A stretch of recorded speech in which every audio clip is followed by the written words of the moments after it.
اور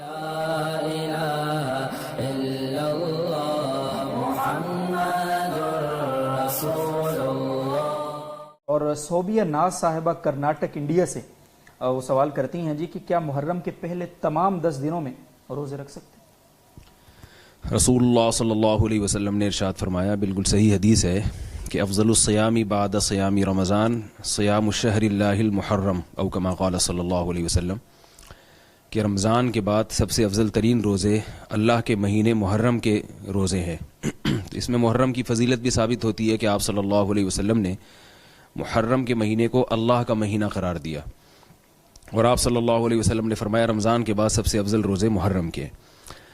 تو اس سے پتہ چلتا ہے کہ محرم میں روزوں کی اضافی فضیلت ہے۔ آپ صلی اللہ علیہ وسلم کا جو معمول تھا وہ تھا رمضان کے بعد سب سے زیادہ روزے آپ شعبان میں رکھا کرتے تھے۔ تو عملی فضیلت جو ہے، عملی فضیلت یعنی آپ صلی اللہ علیہ وسلم نے عمل سے جو فضیلت بتائی ہے وہ شعبان کی ہے، لیکن جو قول سے جس کو ترجیح دی ہے، جس مہینے کے روزوں کو زیادہ ترجیح دی ہے، وہ محرم کے روزے۔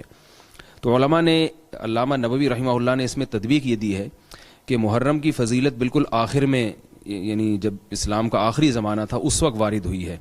جیسے کہ آپ صلی اللہ علیہ وسلم نے عاشورہ کے روزے کے بارے میں فرمایا کہ میں اگر اگلے سال زندہ رہا تو میں 2 روزے رکھوں گا، لیکن آپ صلی اللہ علیہ وسلم زندہ نہیں رہے، لیکن 2 روزے رکھنا سنت ہو گیا۔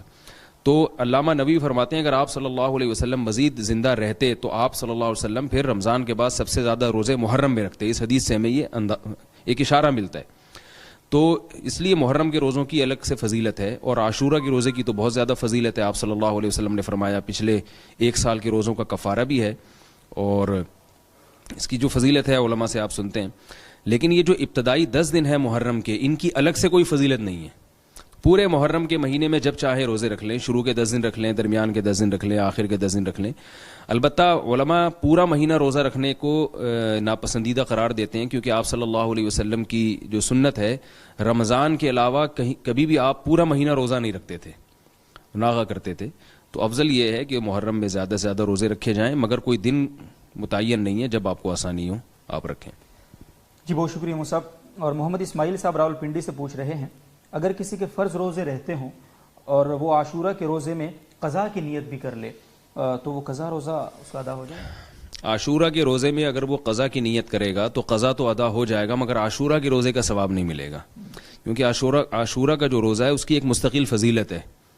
تو وہ فضیلت جبھی حاصل ہوگی جب آپ عاشورہ کے روزے کی کو مستقل نیت سے آپ رکھیں اس کی۔ اگر وہ قضا کی نیت کر لیں گے تو قضا تو ادا ہو جائے گا، لیکن عاشورہ کی الگ سے فضیلت حاصل نہیں ہوگی آپ کو۔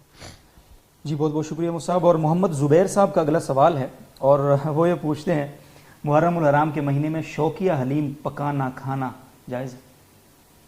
نہیں، جائز نہیں ہے، اس سے بدعت کی تائید ہوتی ہے۔ کوئی بھی ایسا کام کرنا، کیونکہ لوگ اس مہینے میں حلیم پکاتے ہیں، اس کو ایک مذہبی رسم سمجھ کے پکاتے ہیں، تو ظاہر ایک بدعت عمل ہے۔ آپ صلی اللہ علیہ وسلم، صحابہ کرام سے اس کا ثبوت نہیں ہے۔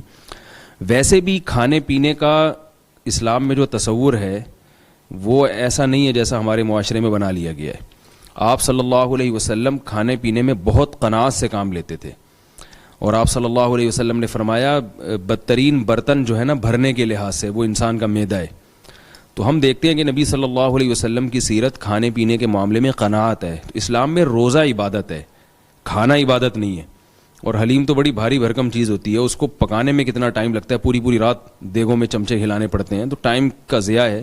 کسی بھی لحاظ سے یہ چیز شریعت کے مزاج سے میچ نہیں کرتی ہے۔ تو اگر آپ کی نیت انٹرٹینمنٹ ہے، محض ایک تفریح ہے، تو تفریح آپ سفر میں کیوں نہیں کر رہے، ربیع الاول کے مہینے میں کیوں نہیں کر رہے؟ تفریح تو جائز ہے، تفریح میں تو کوئی حرج نہیں ہے، لیکن محرم میں کرنا یا تو آپ کی نیت میں فساد ہے، یا یہ کہ آپ کی نیت ٹھیک ہے مگر نتیجہ کیا نکل رہا ہے کہ جو اس مہینے میں محرم پکاتے ہیں ان کے عمل کی تائید ہوتی، جو محرم کے مہینے میں حلیم پکاتے ہیں ان کے عمل کی تائید ہو رہی ہے۔ تو اپنے قول و عمل سے ایک بری رسم کی نفی کرنی چاہیے، اس کی تائید نہیں کرنی چاہیے، اس لیے نہیں کرنا چاہیے محرم میں۔